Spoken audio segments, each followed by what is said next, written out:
नमस्कार दोस्तों, मैं सुमित चीमा स्वागत करता हूं आपका आज की एक नई वीडियो में। आज की वीडियो में आपको जानकारी देने वाला हूं मैसी के लेटेस्ट लॉन्च ट्रैक्टर के बारे में, जो कि CRDI सीरीज़ के अंदर लॉन्च किया है। ट्रैक्टर आपके सामने खड़ा हुआ है, मैसी फर्गूसन स्मार्ट सीरीज़ का 9563 मॉडल है ये, जो कि पहले इस तरह का कोई भी मॉडल नहीं आता था। CRDI इंजन के साथ में है। अब मैं आपको जैसे हर वीडियो में कोशिश करता हूँ ना बारीकियों से समझाने की, बारीकियों से बताने की, तो आज की वीडियो में भी आपको बारीकियों से समझाने की कोशिश करूंगा कि ये CRDI तकनीक आखिर में है क्या, और पहले वाले जो सिंपल वाला इसका 9500 सीरीज़ का स्मार्ट सीरीज़ का ट्रैक्टर आता था उसकी तुलना में इसके अंदर क्या चेंजेस हैं, आपको क्या बेनिफिट इस चीज़ का मिलेगा, सारी कुछ चीज़ों के बारे में आज की वीडियो में बात करेंगे। तो चलिए दोस्तों, बिना देरी के वीडियो को आगे करते हैं कंटिन्यू और जान लेते हैं इस कमाल के ट्रैक्टर के बारे में। दोस्तों शुरुआत सबसे पहले आगे से ही करेंगे। यहाँ पर सबसे पहले आप अगर देख पाएंगे मेंशन भी कर रखा है क्वाड्रा लाइट सिस्टम, यानी कि इसके अंदर आपको चार हेडलाइट फ्रंट में देखने को मिल जाएंगी। दो इस तरफ हैं, दो इस तरफ है, जिनकी रोशनी काफ़ी ज़बरदस्त ये निकाल करके देंगी, और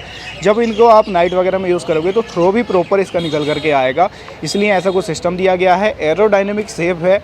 अब मेरे बहुत से किसान भाई कहते हैं कि सर एरोडायनेमिक सेफ का फ़ायदा तो ये होता है जब हम हाई स्पीड व्हीकल होते हैं उनके अंदर बेनिफिट मिलता है, इसके अंदर क्या फ़ायदा है? देखो, दो फायदे आपको बताऊंगा जो कि लॉजिकल बताऊंगा। पहला फ़ायदा तो ये है, जो डिज़ाइन है वो सिंपल वाले से, जैसा उधर खड़ा है उससे काफ़ी ज़्यादा एक आकर्षक सा लगता है दिखने में, है ना, मॉडर्न सा लगता है।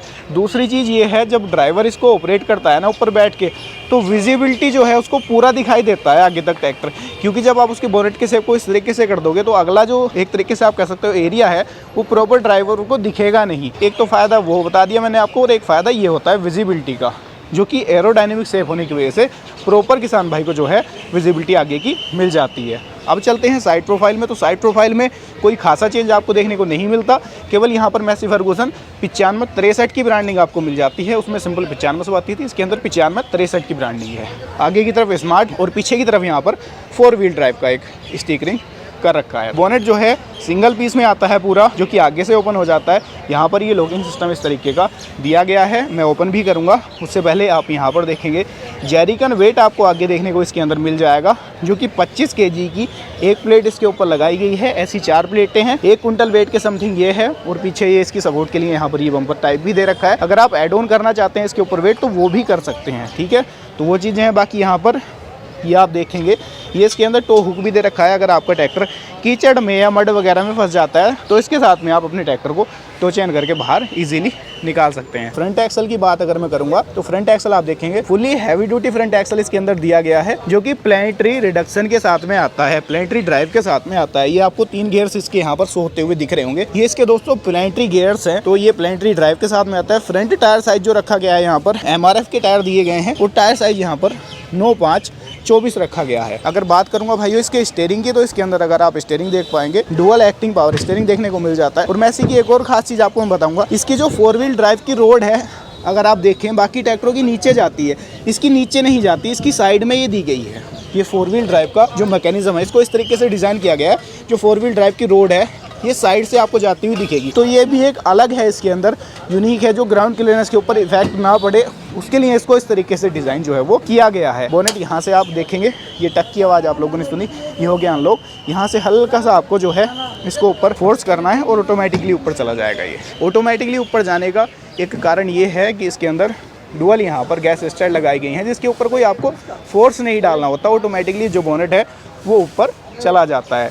एयर क्लीनर की बात करूँगा तो यहाँ पर आपको ड्राई टाइप का डुअल एलिमेंट का चोकिंग सेंसर के साथ में आने वाला एयर क्लीनर देखने को मिल जाता है। बैटरी आपको एमेरॉन की मिल जाती है, अराउंड 65 एम्पियर के अराउंड की जो बैटरी है इसके अंदर वो देखने को आपको मिल जाती है, जो कि फ्रंट में ही यहाँ पर दी गई है। इंटरकूलर आपको मिल जाता है, जो कि काम क्या करता है, बेसिकली ये काम करता है जब इंजन के अंदर एयर सप्लाई होती है टर्बो के थ्रू, तो उसको ठंडा करके तब इंजन के अंदर डालता है, जिससे कि इंजन की जो लाइफ है या इंजन का जो आप कह सकते हो जो हीट होता है ना, वो हीट ना हो, प्रॉपर तरीके से वर्क करे, उसके लिए इंटरकूलर दिया गया है। इसके नीचे आपको एक इंटरकूलर और दिख रहा होगा, जिसकी आपको यहाँ पर पाइप कनेक्ट होती हुई दिख रही होगी डीजल टैंक से, यानी कि जो डीजल जाएगा इंजन के अंदर उसको भी ये ठंडा करेगा, जो इसका ये इंटरकूलर छोटे वाला आप देख रहे हैं। बाकी पीछे की तरफ आपको रेडिएटर मिल जाएगा। तीनों ही पार्ट इसके अंदर एल्यूमिनियम के आपको देखने को मिल जाते हैं। इसके अंदर ये आपको कूलेंट के लिए कंटेनर देखने को मिल जाता है, जो कि ओवरफ्लो विद रिजर्वायर के साथ में आता है। जैसे ही आपके रेडिएटर में कूलेंट कम होता है, ये उसको ऑटोफिल कर देता है, तो इसका काम ये होता है। अब मेनली बात करेंगे इसके इंजन की, जो कि इसका एक खास पॉइंट है। यहाँ पर सबसे पहले तो आप देखो जो इंजन है, इंजन साइज है वो पहले जैसे 9500 में आता था वो 2700 सीसी का आता था, SJ सीरीज़ का इंजन था। लेकिन इसके अंदर ये 2700 सीसी का इंजन नहीं है, ये एक्चुअल बात करूँगा। यहाँ पर आप देखो ये 2.59 लीटर का जो इंजन है इसके अंदर ये लगाया गया है। ये मैं आपको दिखाता हूँ, जो कि अराउंड आप कह सकते हो 2600 सीसी का जो इंजन है वो इसके अंदर लगाया गया है। इसके अंदर जो इंजन है वो पूरी तरीके से CRDI तकनीक पे बना हुआ है, डिज़ाइन किया हुआ है। यहाँ पर आपको ये पंप अगर आप देख पा रहे होंगे, ये इसका CRDI का पूरा मैकेनिज्म है जो कि इस तरीके से वर्क करता है। ये जो पंप है इसके अंदर 2 नोजल आपको दिख रही होंगी। इंजन जो है वो 3 सिलेंडर है, 2000 रेटेड RPM वाला इंजन इसके अंदर लगाया गया है, जिसकी SFC की बात अगर मैं कर लूँ तो 265 ग्राम पर किलोवाट की SFC के साथ में आता है। इस चीज़ से आप एक अंदाज़ा फ्यूल का भी ले सकते हो कि फ्यूल खपत इसकी कितनी होने वाली है। बाकी ये यहाँ पर जैसे मैं आपको मैकेनिज्म इसका समझा रहा था, ये आपको पीछे दिख रही है इसके अंदर ये कॉमन रेल दी हुई है भाइयों।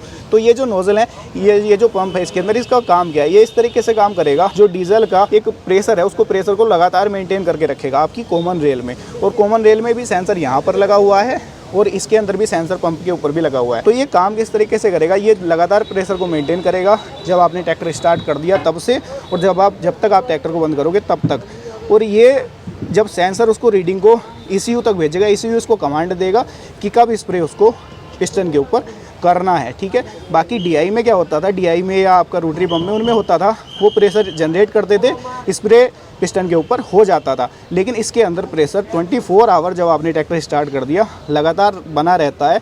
और इसका जो प्रेशर है PSI में बात करूँ तो तकरीबन 350 से 400 PSI का प्रेशर इसके अंदर होता है, जबकि DI के अंदर तकरीबन 250 PSI के समथिंग ही रहता था।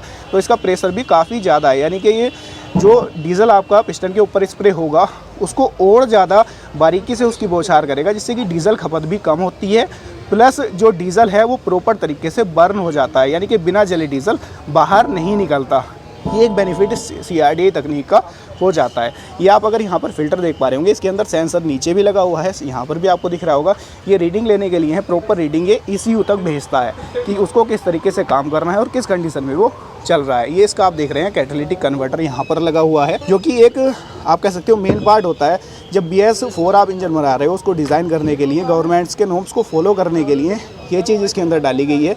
इसका काम ये है, जो एग्जॉस्ट गैसेस इसके इंजन से निकल रही हैं उनके अंदर जो हार्मफुल गैसेस रह जाती हैं उनको फ़िल्टर करने का, रिसर्कुलेट करके ये काम करता है आपका कैटालिटिक कन्वर्टर, जो कि एक आप कह सकते हो काफ़ी महंगा पार्ट है। कैटालिटिक कन्वर्टर जो है ना काफ़ी महंगा पार्ट होता है, तो ये इसका काम करता है। बाकी मैंने आपको इंजन के बारे में ओवरऑल बता ही दिया। यहाँ पर आपको डुअल पंप दिख रहे होंगे। डुअल पंप इसके अंदर एक तो पावर स्टीयरिंग के लिए है और एक इसके अंदर डिस्ट्रीब्यूटर के लिए है। हाइड्रोलिक्स के लिए इसके अंदर पंप यहाँ पर नहीं होता, क्योंकि हाइड्रोलिक्स का जो पंप है वो इसके पिछले हिस्से में ही दिया रहता है मैसी के सभी मॉडल्स में। तो ये चेंज है इसके पंप के अंदर। पंप इसके अंदर 3 मिलने वाले हैं, जबकि बाकी ट्रैक्टरों में आपको 2 ही पंप मिलते हैं। डिस्ट्रीब्यूटर का पंप इसके अंदर एक सेपरेट दे दिया, उसके लिए हाइड्रोलिक वाले पंप से उसका कोई मतलब नहीं है। तो ये चीज़ इस तरीके से इसके अंदर दी गई है। ये इसके अंदर जो साइलेंसर है इसको इस तरीके से डिज़ाइन किया गया है कि ऊपर आपको एक हल्का पाइप टाइप साइलेंसर इसका दिखेगा। कोई मफलर बाहर नहीं दिखता, क्योंकि मफलर अंदर ही इनबिल्ड कर दिया है इसके। और ये हीट प्रोटेक्टर पूरे लगा दिए, अगर गलती से किसी का हाथ वगैरह लग जाता है तो वो जले वगैरह ना। बाकी टर्बो चार्ज पूरा इंटरकूलर के साथ जो इंजन है इसका वो डिज़ाइन किया गया है।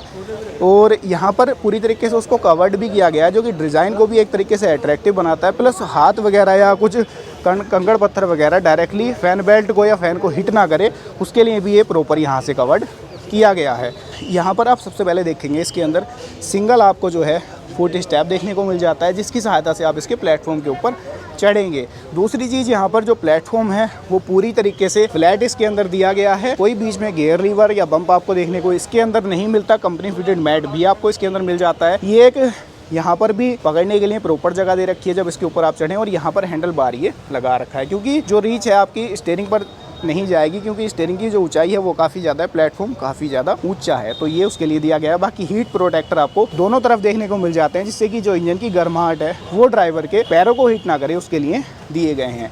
बाकी मैं ऊपर चल के आपको दिखाता हूँ और सारी चीज़ें इसकी। सबसे पहली चीज़ तो यहाँ पर आप ये देखोगे जो पैडल्स हैं इसके अंदर, वो इसके अंदर सस्पेंडेड टाइप पैडल्स का यूज़ किया गया है। ब्रेक इसके अंदर ऑयल इमर्स्ड डिस्क ब्रेक दिए गए हैं, मल्टीप्लेट डिस्क ब्रेक हैं भाइयों, तो काफ़ी अच्छे तरीके से वर्क करेंगे। और जो क्लच है ये प्रॉपर डबल क्लच के साथ में नहीं आता, इसके अंदर इंडिपेंडेंट आपको क्लच देखने को नहीं मिलेगा, इसके अंदर केवल ये डुअल ही क्लच के साथ में आता है। तो यही मेन क्लच है आपका और पीटीओ के लिए भी यही वर्क करेगा, ठीक है। बाकी जो गियर बॉक्स है इसके अंदर वो फुली कांस्टेंट मैश का यूज़ किया गया है। गियर स्पीड की बात करूंगा तो 12+4 का कुछ कॉम्बिनेशन इसके अंदर दिया गया है। लो हाई का लीवर आपको यहाँ पर देखने को मिल जाता है। मेन गियर लीवर के ऊपर आपको 3 गियर दिखेंगे, एक रिवर्स दिखेगा और एक गियर लीवर आपको यहाँ पर दिखेगा। ये जो गियर लीवर है ये सटल का लीवर नहीं है, ये चीज़ आप लोग ध्यान रखना। यहाँ पर आपको दिख भी रहा होगा ये कछुआ और ये खरगोश छपा हुआ है, तो ये एक लो हाई का लीवर जो है ना ये यहाँ पर भी है। इसकी सहायता से जो गियर स्पीड आपको मिलेगी इसके अंदर वो 12+4 का कॉम्बिनेशन देखने को मिलेगा। बाकी इंस्ट्रूमेंट क्लस्टर की बात अगर करूँगा इसके, तो आप देखेंगे इसका जो डैशबोर्ड है या इंस्ट्रूमेंट क्लस्टर है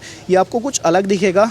इसको और ज़्यादा डिजिटलाइज कर दिया गया है। इसके अंदर जो एरर कोड्स हैं या आपके इंजन में सेंसर में कहीं पर कोई दिक्कत है तो वो यहीं पर आपको ये शो कर देगा। इसको इस तरीके से डिज़ाइन किया गया है। फुली जो डैशबोर्ड है ये डिजिटल है लेकिन शो आपको ये एनालॉग तरीके से करता है ताकि एक लुक को अट्रैक्टिव बनाया जा सके, उसके लिए इस तरीके से ये डिज़ाइन किया गया है। बाकी हैंड वाली रेस आपको यहाँ पर देखने को मिल जाती है और काफ़ी ये सॉफ्ट है ना। इसको ये सॉफ्ट क्यों है इसका भी मैं कारण थोड़ा सा बता देता हूँ आपको।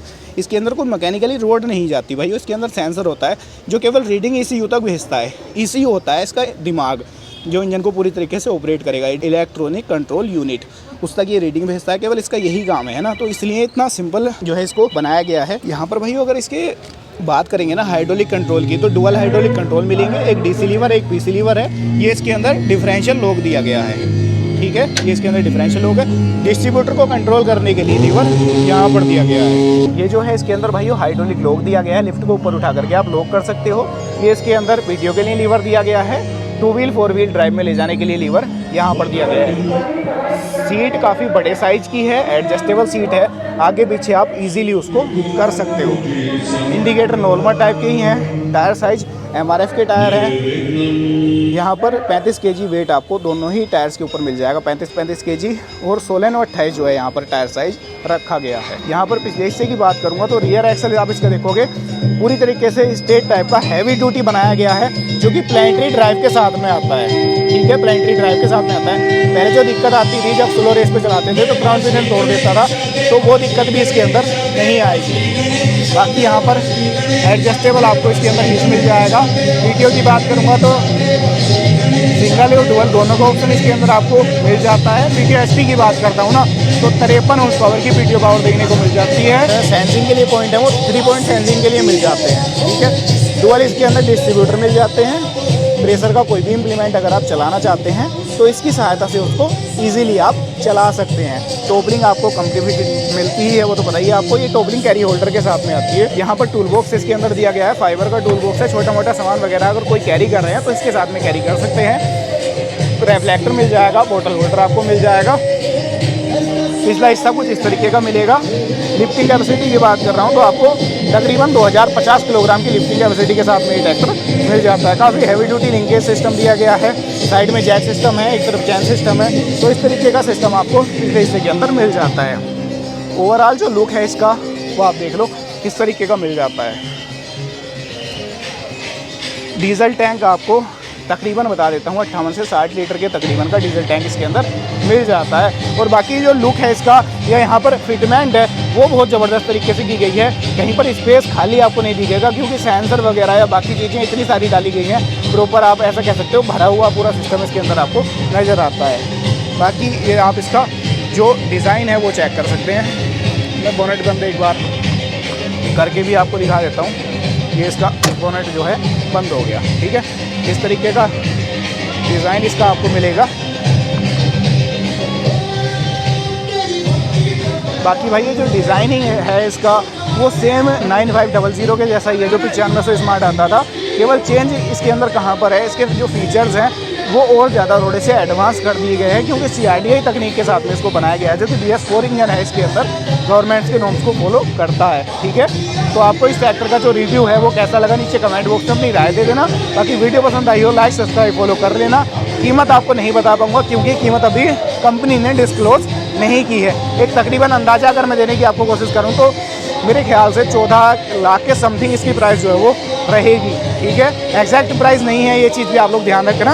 वीडियो पसंद आई हो लाइक सब्सक्राइब फॉलो कर लेना। मैं मिलूंगा आपसे ऐसे ही किसी नई और शानदार वीडियो को लेकर। तब तक के लिए हृदय की गहराइयों से मुस्कुराहट के साथ प्रेम पूर्वक धन्यवाद।